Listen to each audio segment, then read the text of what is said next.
Meine Damen und Herren, bonjour, dobrý den. I'm truly honored and delighted to finally be able to attend and participate in a FUEN Congress. It's the first time I'm here, it's the first time I'm invited, and I'm delighted. I am also particularly pleased to be here as you celebrate obtaining the support of some 1.32 million people, an outstanding effort and success for the Minority Safe Pack initiative. And this sort of innovative approach is something to be proud of and perhaps can be an inspiration for others. So I'd like to congratulate you on this success and encourage you to continue to make sure progress follows, since this is a first major step towards, hopefully, an eventual EU legislative framework. This panel that will follow is entitled New Opportunities in the European Minority Protection. And let me try to connect that theme for the panel to a quote from the first lines of Charles Dickens' famous book, The Tale of Two Cities. It was the best of times, it was the worst of times. It was the age of wisdom, it was the age of foolishness. It was the epoch of belief, it was the epoch of incredulity. It was a season of light, it was a season of darkness. It was a spring of hope, it was a winter of despair. You can sometimes feel that way in relation to the rights of minorities. On the one hand, you've come a long way in Europe from the 1980s to a situation where there has been a great many positive developments, which should make it the best of times. Through the Council of Europe, you now have treaties such as the Framework Convention for the Protection of National Minorities and the European Charter for Regional or Minority Languages. With the European Parliament and the Parliamentary Assembly, the EU and the Council of Europe, you have a very significant number of resolutions and reports that are evidence of a sensibility, evidence of allies that can be found there, and which are really an invaluable source of support, which must never be neglected. And this includes also the EU Charter of Fundamental Rights, which prohibits discrimination on the ground of membership in a national minority, and states that the Union, the European Union, shall respect cultural, religious, and linguistic diversity. Even the Organization for Security and Cooperation in Europe has developed a series of practical guides on the rights of minorities and their protection, including, among others, the Oslo recommendations regarding the linguistic rights of national minorities, the Hague recommendations regarding the education rights of national minorities, and the Lund recommendations on the effective participation of national minorities in public life. We're a bit slower at the United Nations, and perhaps we haven't progressed as you have with these various instruments and documents. But we've adopted the UN Declaration on the Rights of Persons belonging to national or ethnic, religious, and linguistic minorities, and just last year, as a matter of fact, and for the first time, we developed a practical guide for language rights available in a number of languages. Less well known, but still noteworthy, are other initiatives coming from civil society in other parts of the world. And just to mention just a few, there's the Marrakesh Declaration on the Rights of Religious Minorities, the Universal Declaration of Linguistic Rights, also known as the Barcelona Declaration, and the Protocol to Ensure Language Rights, or the Donostia Protocol. And of course, I think we can add now the Minority Safe Pack Initiative. Mesdames et messieurs, it was the best of times, but it was also the worst of times.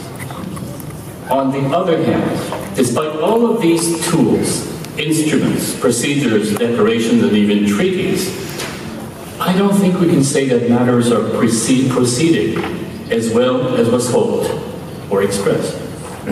In some, and in fact I'd say in a surprising number of countries, including here in Europe and elsewhere in the world, we are seeing governments adopting laws and policies that restrict access to education in the languages of minorities, to the point of almost abolishing it entirely, even where there is a significant demand or there are still existing schools teaching in those languages.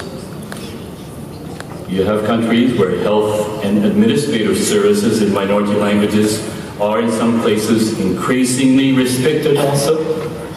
Bilingual signs may not be allowed in certain minority language in some countries, but allowed in other languages that may be perceived or portrayed as less objectionable. Even a matter that is so connected to our own personal identity, one's own name in one's mother language, is still not always tolerated in every country, even here in Europe, when it is in certain minority languages. Hate speech, intolerance, incitement to violence, especially through social media, is on the increase in many places. And unfortunately, surprisingly, in some countries, state authorities sometimes seem unable or unwilling to prosecute these seriously. The law, let's be frank, doesn't always appear to protect everyone in the same way. And often, too often really, certain minorities are more likely to be ignored or unprotected. The number of stateless people, men, women, and children that have no citizenship of any country around the world is in fact increasing. There are more than 10 million now today. And what most people don't realize is out of those 10 million stateless people, about 3/4, more than 75%, come from minority backgrounds. In some countries, they are denied or have lost citizenship because they belong to an unpopular, even despised minority, such as in the case of the Rohingya in Myanmar. But there are also others in Europe who might be treated in this way. There is no doubt that we can be proud of the very significant, even extraordinary gains made in Europe since the 1980s. But once again, to be honest, it seems that many of the instruments that were such landmark developments, important, significant developments, such as the Framework Convention for the Protection, the Framework Convention or the European Charter, appear to be increasingly ignored. They're not being implemented in the spirit that the spirit they were adopted in. And indeed, I think we can admit that both are, from a legal point of view, weaker instruments than is, for example, the European Convention on Human Rights.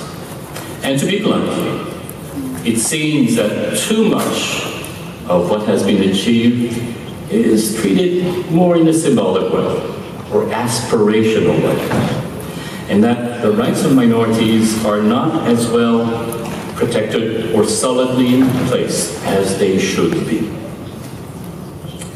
It was the best of times, it was the worst of times.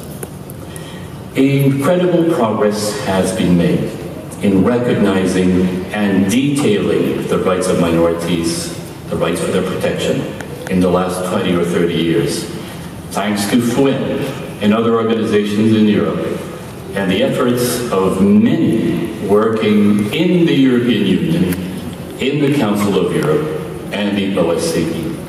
And for this, we should be proud. We have to be proud and grateful. Yet implementation still remains, in my opinion, in my view, too weak. And even the gains made are threatened due to what we could describe as a new worrying zeitgeist. The cause of minority protection is not entirely won yet, which is why FUEN's Minority Safe Act package is a useful and necessary contribution in new thinking and approaches, especially from a grassroots point of view. In the end, it's important to secure the hearts and minds of minorities themselves, but also of members of majority communities, to build together the dream, as was expressed this morning by your president, President Vince, of a Europe where minority communities are equal, respected, and cherished. And I hope you'll consider that there are also opportunities for the protection of minorities as a human rights issue. Now, for many reasons, it's not always appreciated that the rights of minorities are human rights. They're not rights that are outside there or less important or less protected than other rights. They are human rights. And in areas such as education, access to public health in other state services in minority languages, your own name in your own language, the refusal to accommodate and use minority language can all constitute discriminatory practices or a violation of some other human right contrary to international human rights law. Unfortunately, well, I have to say that the European Court of Human Rights sometimes has a perhaps less receptive understanding of these issues than we do at the United Nations. What you have behind me is a chart indicating a number of cases where just on the issue of education and language, a number of United Nations bodies, committees, have actually made the connection between education in a minority language and a human right, a part of international law. United Nations committees, such as the UN Committee on Racial Discrimination, and also special procedures such as my mandate of Special Rapporteur of Minority Issues, often deal with minority and language rights matters. Although I have to admit, I'm quite surprised by this. Until recently, we have not, or I have not received many complaints or allegations coming from Europe in relation to minority issues. That's a suggestion to visit the website of the mandate of Special Rapporteur on Minority Issues. We have more information on how you can perhaps use this new approach. Among new opportunities to consider in strategically planning future steps might be to explore, in addition to political and legal efforts we have been engaging in, and I think quite well, you could explore how UN mechanisms and procedures could be used in a more useful, tactical way to make some kind of contribution. And that is why I would like to take this opportunity to ask you, no, actually, to invite you to consider future collaboration with my mandate also. And I say that, and I launch that invitation because two of the main priorities of my mandate for the coming years are education rights in minority languages and how to oppose hate speech and rising intolerance in social media, which target minorities. In the first case, I'll be calling with other partners, I'll be launching, organizing a major regional forum on education in the mother tongue here in Europe in 2019, where I hope you'll be able to engage, and hopefully we might be able to develop clear guidelines on the rights of minorities in their own languages, something we haven't done yet at the United Nations, as surprising as that may sound. And on the latter priority, well, it seems to me that it's essential to consider how the minds and hearts of our neighbors and our own members can be reached so that the dream of FUEN, as described this morning, and I think really the dream of all of us here today, minority communities being equal, respected, and cherished can be shared and reached.